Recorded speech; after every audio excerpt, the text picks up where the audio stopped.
Morning students. Last lecture में हमने scalar matrix की डेफिनेशन तक कर लिया था। आई होप आपको वो लेक्चर क्लियर होगा। इस लेक्चर में हम यूनिट मैट्रिक्स की डेफिनेशन से स्टार्ट करेंगे। देखिए यूनिट मैट्रिक्स की डेफिनेशन में क्या है।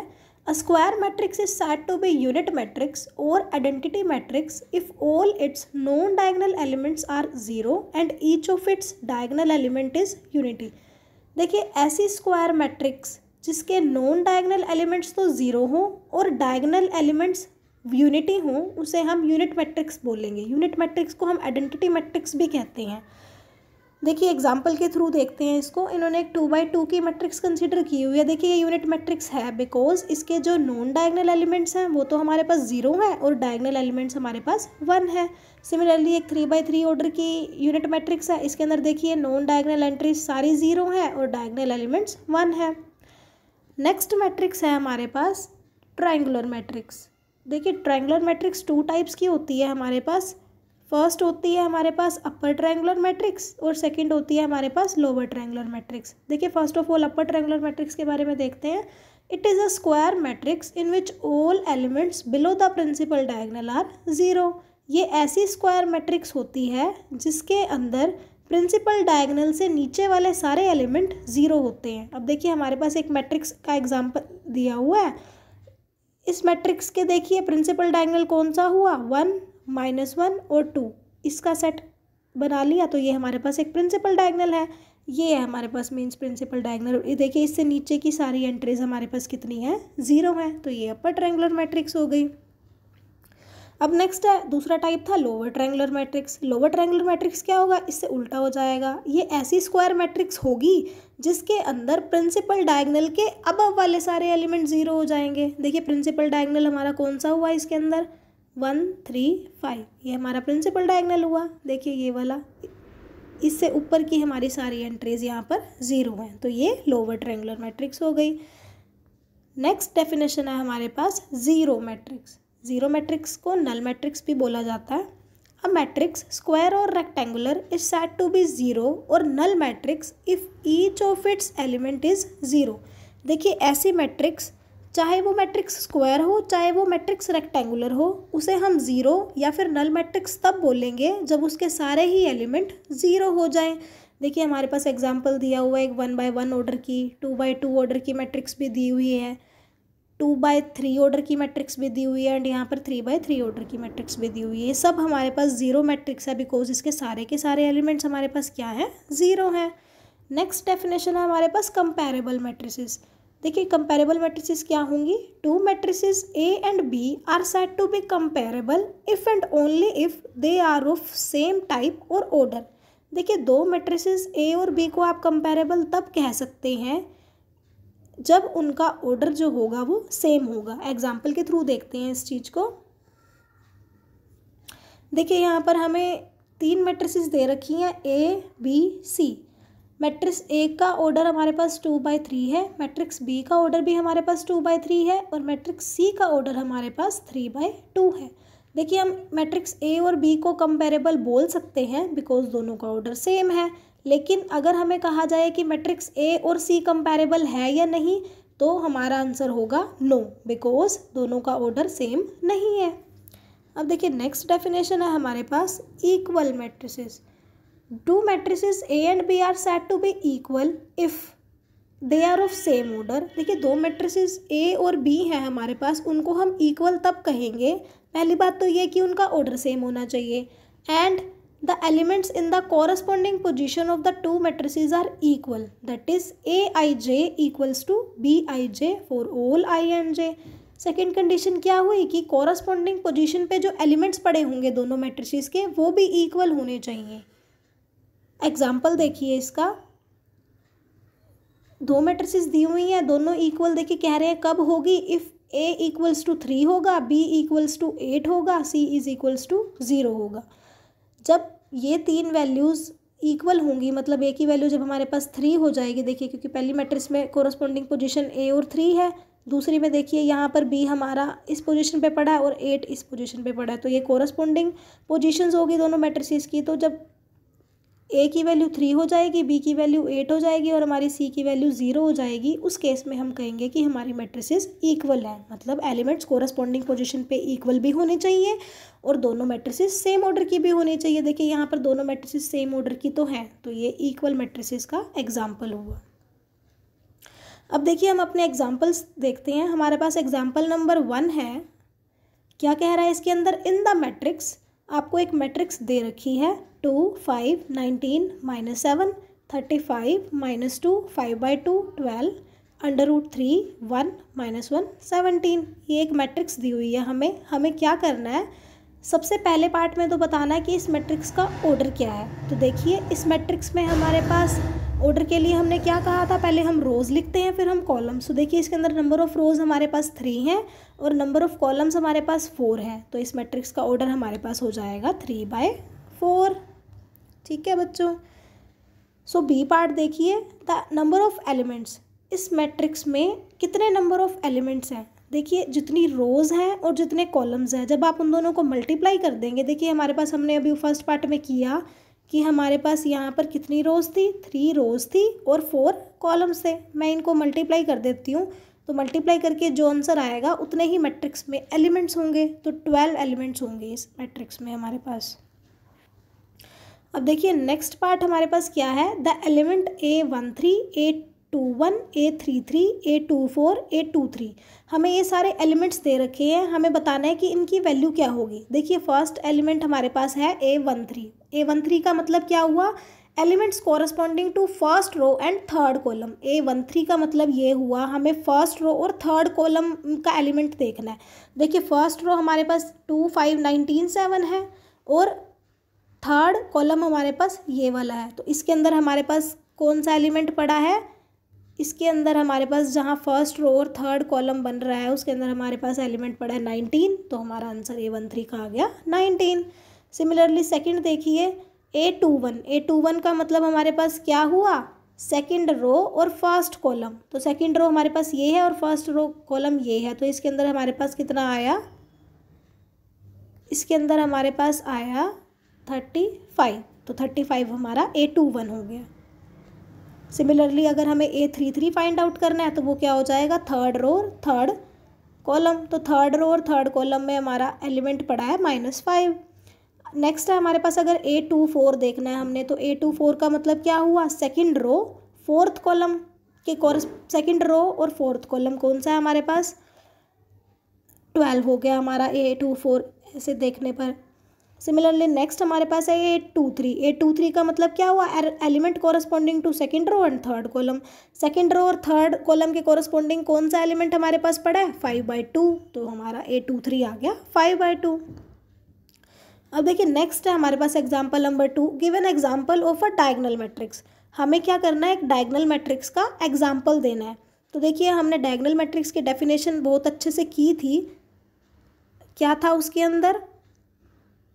ये देखिए डायगोनल मैट्रिक्स के अंदर क्या था कि इसके डायगोनल एंट्रीज होनी चाहिए और नॉन डायगोनल एंट्रीज 0 होनी चाहिए। तो डायगोनल मैट्रिक्स ऐसी थी, तो हम एक डायगोनल मैट्रिक्स खुद से लिख सकते हैं। बस हमें ये ध्यान रखना है कि इसके जो नॉन डायगोनल एंट्रीज हैं वो 0 होनी चाहिए। डायगोनल एक आध 0 हो भी सकती है पर सारी 0 नहीं होंगी। तो मैंने ले लिया 1 5 4, ये मैंने डायगोनल एंट्रीज ले ली और बाकी एंट्रीज को मैंने क्या कर दिया? 0 कर दिया।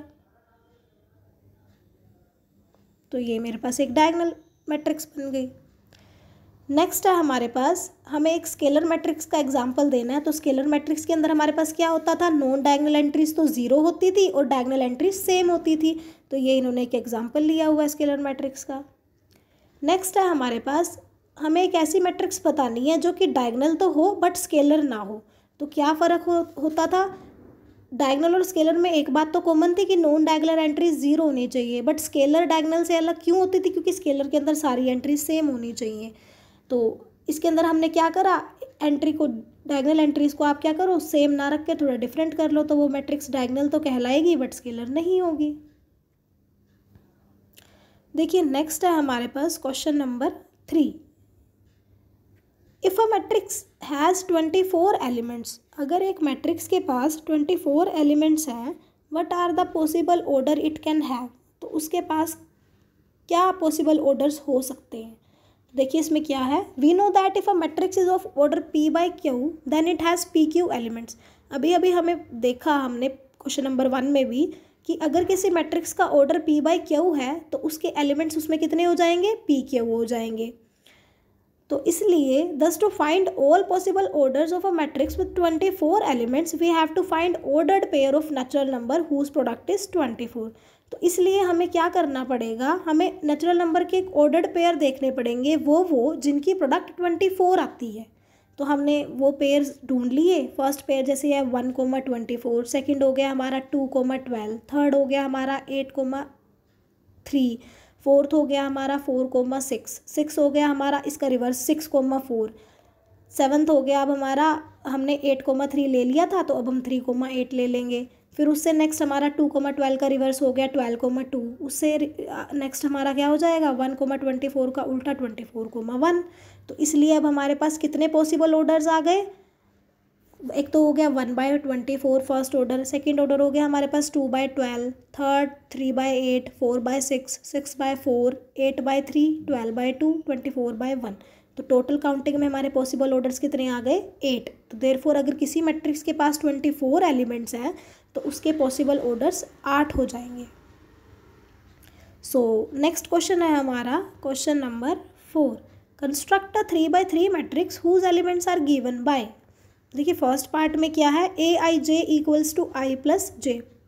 पार्ट वाइज करेंगे हम इसे। सबसे पहले हमें क्या करना है, केसेस सब में ही ऐसे करना है कि 3/3 की ही मैट्रिक्स कंसीडर करनी है। तो जनरल हमें लिखनी आती है कि अगर जनरल हमें 3/3 मैट्रिक्स लिख लेते हैं, फिर उसके बाद हम इसका यूज़ करके उसकी वैल्यूज़ को यानी कि उसके एलिमेंट्स को फाइंड आउट करेंगे।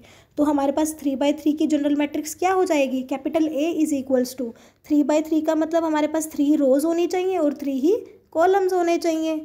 ठीक, तो कैसे एलिमेंट आएंगे, सबसे पहले फर्स्ट रो बनाएंगे हम A11, A12, A13, फिर सेकंड रो बनाएंगे तो एलिमेंट्स हो जाएंगे 21, 22, 23, फिर जब थर्ड रो बनाएंगे तो एलिमेंट्स हो जाएंगे 31, 32, 33।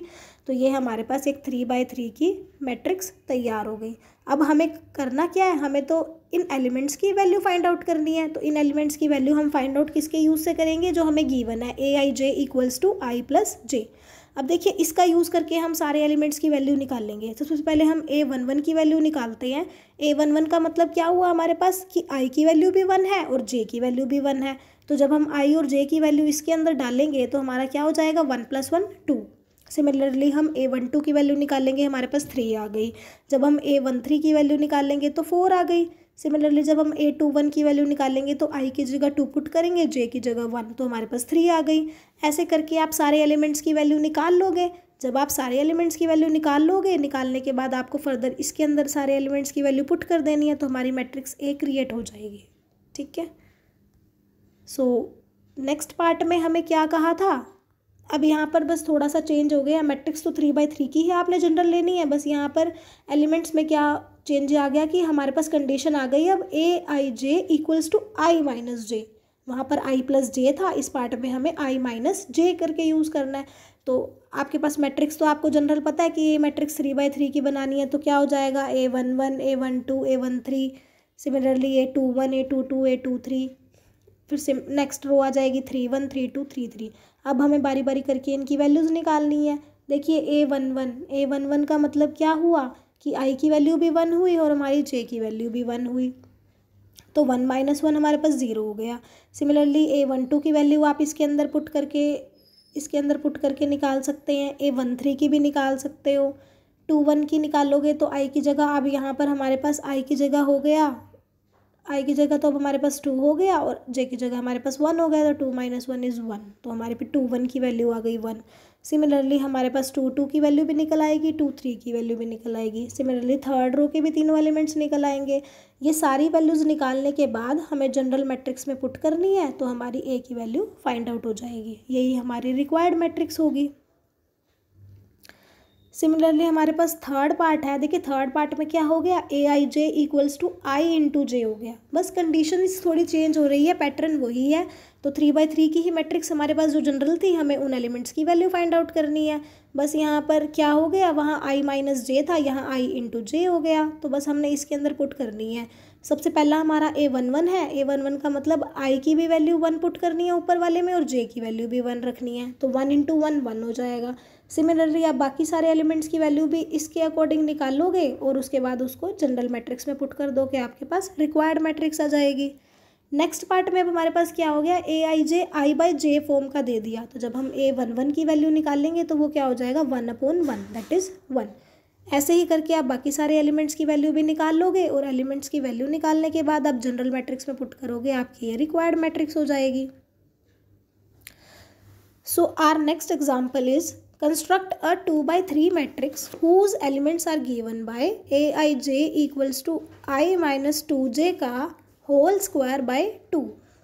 देखिए हमें एक 2/3 की मैट्रिक्स कंसीडर करनी है जिसके एलिमेंट्स हमें क्या दिए हुए हैं, Aij equals to I-2j bye 2 और I-2j का हमारे पास होल स्क्वायर है।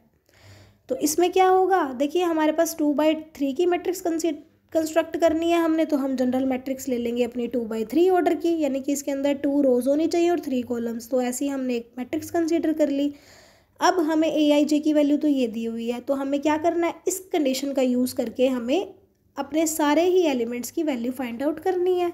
देखिए कैसे कर रहे हैं, ये देखिए A11 की वैल्यू पुट की हमने, हमारे पास Aij क्या था, Aij था हमारे पास I-j का होल स्क्वायर अपॉन 2, ये हमारे पास Aij था। तो A11 का मतलब क्या हुआ, I की वैल्यू 1 और J की वैल्यू 1, यानी कि 1 - 1 का होल स्क्वायर बाय 2 और 1 - 1 का होल, सॉरी इसके अंदर कुछ गलती हो रही है, दोबारा एक बार चेक करते हैं कि हमारी Aij की वैल्यू क्या थी। ओके, Aij की वैल्यू हमारी थी 1 - 2j का होल स्क्वायर, ठीक है। तो देखिए Aij की वैल्यू हमारी है Aij इक्वल्स टू I-2j का होल स्क्वायर, हमने j कंसीडर कर लिया था, उसकी जगह क्वेश्चन में 2j है अपॉन में 2। तो अब हमें A11 निकालना है, तो A11 क्या हो जाएगा 1 - 2/2 का ऊपर वाले का होल स्क्वायर। तो 1 - 2 हमारे पास -1 होगा और -1 का स्क्वायर पॉजिटिव होता है, तो हमारे पास ये कितना आ गया 1/2। ये देखिए आपको यहाँ पे 1/2 दिख रहा होगा। सिमिलरली हम A12 की, A13 की वैल्यू निकाल लेंगे और फिर सेकेंड रो की वैल्यू निकाल लेंगे, 21 की, 22 की और 23 की। तो जब हम ये सारी वैल्यूज़ निकाल लेंगे उसके बाद हमने क्या करना है, जनरल मैट्रिक्स में पुट कर देनी है, हमारी रिक्वायर्ड मैट्रिक्स आ जाएगी। अब नेक्स्ट हमारे पास एग्जाम्पल है, एग्जाम्पल नंबर 6। इसके अंदर देखिए क्या है, इफ़ A + B 2 5 AB, आपको एक मैट्रिक्स ये दी हुई है और दूसरी तरफ मैट्रिक्स दी हुई है 6 2 5 8, दोनों मैट्रिक्स आपको इक्वल दे रखी हैं। आपको इसके अंदर से A और B की वैल्यू निकालनी है। तो देखिए अगर ये दोनों मैट्रिक्स इक्वल हैं, इसका मतलब इनके कॉरस्पॉन्डिंग एलिमेंट्स भी इक्वल होंगे, क्योंकि इक्वल मैट्रिसेस की डेफिनेशन तो यही कहती है। तो कॉरस्पॉन्डिंग एलिमेंट्स, देखिए हमें A और B की वैल्यू फाइंड आउट करनी है, तो हमने जहाँ पर A और B जिस पोजीशन पे पड़े हैं उन्हीं एलिमेंट्स को कंपेयर करेंगे। देखिए पहला हमारा पोजीशन पड़ी है, फर्स्ट पोजीशन A + B और इधर मैट्रिक्स की फर्स्ट पोजीशन 6 है, यानी कि A + B हमारा 6 के इक्वल हो जाएगा। यहाँ पर देखिए AB इस पोजीशन पे 8 इसके कोरस्पॉन्डिंग पोजीशन पे है, तो यहाँ से हमारा AB 8 के इक्वल हो जाएगा। ये देखिए हमने क्या किया, अब A और B की वैल्यू फाइंड आउट करनी। देखिए हमारे पास AB 8 के इक्वल था, यहाँ से हमने B की वैल्यू निकाल ली, वो आ गई 8/A। अब इस B की वैल्यू को उठा के हमने 1 में पुट करना है, तो हमारे पास ये स्टेटमेंट आ गई। इन्होंने एलसीएम लिया, एलसीएम लेके सोल्व किया, तो ये आ गया A² - 6A + 8 = 0। यहाँ तक आ गए हम। अब देखिए फैक्टर बनाने हैं, मल्टीप्लाई करने पर 8 आना चाहिए और माइनस करने पे 6, तो 4 और 2 इसके फैक्टर बन जाएंगे। फैक्टर बनाए इन्होंने, तो A की वैल्यू हमारे पास 2 आ गई, 2 और 4। तो जब हमने A की वैल्यू को 2 रखा इक्वेशन नंबर 1 में, तो हमारे पास B की वैल्यू आई 4, और जब हमने A की वैल्यू को 4 रखा इक्वेशन नंबर 1 में, तो हमारे पास B की वैल्यू आई 2। तो हमारे पास अब वैल्यूज़ क्या हो गई, A की वैल्यू 2 रखने पर हमारी B की वैल्यू 4 आई थी, तो एक वैल्यू तो ये हो गई। सेकंड वैल्यू क्या हुई, A की वैल्यू 4 रखने पे हमारी B की वैल्यू आई 2, तो ये हमारी A और B की वैल्यूज़ हो गई। अब नेक्स्ट एग्जांपल है हमारा एग्जांपल नंबर 7। इसके अंदर भी हमें ये दोनों मैट्रिसेस इक्वल दे रखे हैं और हमें X, Y, Z और W की वैल्यू फाइंड आउट करनी है। तो वही कॉन्सेप्ट हमारा, अगर मैट्रिसेस इक्वल हैं तो उनके कॉरस्पॉन्डिंग एलिमेंट्स भी इक्वल होंगे। तो हमने कॉरस्पॉन्डिंग एलिमेंट्स को इक्वल कर दिया, हमारे पास 4 इक्वेशंस बन गई। देखिए इसके अंदर क्या है, 4 इक्वेशंस बनने के बाद इन्होंने क्या किया, देखिए फर्स्ट इक्वेशन और थर्ड इक्वेशन हमें एक्स और वाई में दी हुई है, तो हम पहले इन दोनों को क्या करते हैं, सब्ट्रैक्ट कर लेते हैं। सब्ट्रैक्ट करने से हमारा वाई से वाई तो कैंसिल आउट हो रहा है। देखिए एक्स की वैल्यू हमारे पास 1 आ गई। अब इस एक्स की वैल्यू को इन्होंने क्या किया, चाहे तो आप 1 में पुट कर दीजिए, चाहे आप 3 में पुट कर दीजिए, दोनों में से किसी भी इक्वेशन में आप पुट करेंगे। इन्होंने 1 में पुट की हुई है तो आपके पास y की वैल्यू फाइंड आउट हो जाएगी। देखिए y की वैल्यू फाइंड आउट हो गई। अब y की वैल्यू को आप एक काम करिए, इक्वेशन नंबर 3 में डालिए। 3 का तो हो गया हमारा, 1 का भी हो गया। y की वैल्यू को और x की वैल्यू को हम फाइंड आउट कर चुके हैं। अब हम इनकी हेल्प से बाकी बचे हुए 2 वेरिएबल्स को फाइंड आउट करेंगे। तो अगर हम x की वैल्यू अपनी इक्वेशन नंबर 2 में पुट कर दें, x की वैल्यू 1 को अगर इक्वेशन नंबर 2 में पुट कर दे तो हमारे पास वहाँ से z निकल आएगा। ये देखिए z की वैल्यू निकल आई। अब हमारे पास x भी आ गया, y भी आ गया और z भी आ गया। अब z की वैल्यू का यूज़ करके हम क्या करेंगे, फोर्थ इक्वेशन से w की वैल्यू फाइंड आउट कर लेंगे। तो फोर्थ इक्वेशन से हमने w की वैल्यू फाइंड आउट कर ली। इस तरह से हमारे पास चारों ही वेरिएबल्स की वैल्यू फाइंड आउट हो गई। हमें इन्हीं की वैल्यू फाइंड आउट करनी थी। So our next question is question number 8। देखिए क्वेश्चन नंबर 8 में क्या कह रहे हैं, find the value of x and y for which the matrices a and b are equal. हमें x और y की वैल्यू फाइंड आउट करनी है जिसके लिए ये दोनों मैट्रिसेस इक्वल होंगी। वही हमारा कि अगर हमारी 2 मैट्रिसेस इक्वल हैं तो इसका मतलब इनके कॉरस्पॉन्डिंग पोजीशन पे जो एलिमेंट्स पड़े होंगे वो भी इक्वल होंगे। तो यहाँ से हमने क्या करा, उनको इक्वल कर दिया। देखिए फर्स्ट कॉरस्पॉन्डिंग पोजीशन पे यानी कि a11 देख लेते दोनों का, तो इधर 2x + 1 हो जाएगा, वो x + 3 के इक्वल हो जाएगा। सिमिलरली हमारा 3y किसके इक्वल हो जाएगा, y² - 2 के इक्वल हो जाएगा। थर्ड हमारा ये तो 0 ही है तो इसको तो लिखने की कोई ज़रूरत नहीं है। फोर्थ वाला हमारा क्या हो जाएगा, y² - 5y - 6 के इक्वल हो जाएगा। देखिए 1 से, देखिए 1 से हमारे पास 2x + 1 की वैल्यू दे रखी है x + 3। तो यहाँ से अगर हम x की वैल्यू निकालना चाहेंगे, x इधर आ जाएगा तो 2x - x x ही रह जाएगा और ये 1 इधर चला जाएगा, 3 - 1 2 हो जाएगा। तो हमारे पास x की वैल्यू तो आ गई यहाँ पर 2। ये देखिए अब सेकंड इक्वेशन देखते हैं। एक हमारे पास क्वाड्रेटिक इक्वेशन बन रही है y में, तो इसके फैक्टर बन सकते हैं y की वैल्यू सोल्व करने के लिए। तो देखिए फैक्टर कैसे बनाएंगे, मल्टीप्लाई करने पे 2 आना चाहिए हमारे पास और माइनस करने पे 3, तो 1 और 2 इसके फैक्टर बन जाएंगे। फैक्टर बनाने के बाद y की 2 वैल्यूज़ आ गई, एक आ गई 1 और एक आ गई 2। सिमिलरली थर्ड इक्वेशन भी हमारे पास y के अंदर ही एक क्वाड्रेटिक इक्वेशन बन रही है। इसके भी फैक्टर किस तरह बनेंगे, मल्टीप्लाई करने पे तो हमारे पास 6 आना चाहिए और माइनस करने पे हमारे पास 5 आना चाहिए। तो इसके फैक्टर बन जाएंगे 2 और 3। तो सिमिलरली यहाँ से भी हमारे पास y की वैल्यू आ गई 2 और 3। Now we shall take the common solution of 2 and 3। अब ये कह रहे हैं कि हम क्या करेंगे, 2 और 3 इक्वेशन का कॉमन सोल्यूशन ले लेंगे। अब देखिए दोनों में कॉमन सोल्यूशन क्या है, इसका सोल्यूशन हमारे पास 1 और 2 आया, इसका 2 और 3, तो कॉमन क्या हो गया 2, y = 2 हमारा कॉमन हो गया। तो इसलिए वो यही कह रहे हैं कि y = 2 हम कॉमन सोल्यूशन ले रहे हैं। क्यों, since 2 and 3 must hold good simultaneously. तो इसलिए अब हमारे पास y की वैल्यू तो क्या आ गई थी 2 और x की वैल्यू हम ऊपर निकाल चुके थे 2। तो यहाँ से हमारी x और y की वैल्यू फाइंड आउट हो गई।